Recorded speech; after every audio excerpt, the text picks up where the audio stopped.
配料丰富的水果塔和夏威夷豆塔，搭配可爱水豚餐具，吃起来不仅美味，看起来也疗愈。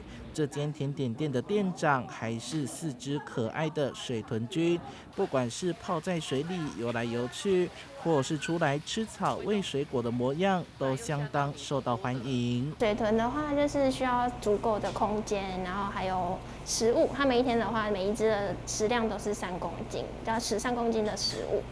对，那还有水池的部分的话，就是比较需要大空间。对，他们上厕所跟交配都是在水里。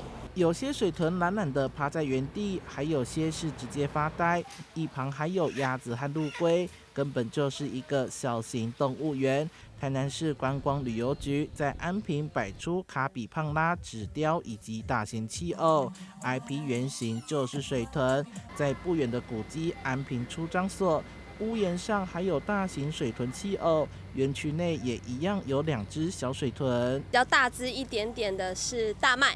那比较小一点体型的是女生，是栗子，对啊，目前他们9个月大，快10个月，那属于就是青少年时期，所以比较活泼好动。安平出张所在100年前，它是我们安平盐业的一个办公厅舍所在吼。那后来呢，经过了古迹的修复完成之后，目前呢委托民间的业者来进行这个经营跟活化。日式建筑内能体验到怀旧氛围，了解台南100年的盐业历史。现场还有12花神盐御手、魔法水晶瓶 DIY， 要在连假期间抢攻旅游人潮商机。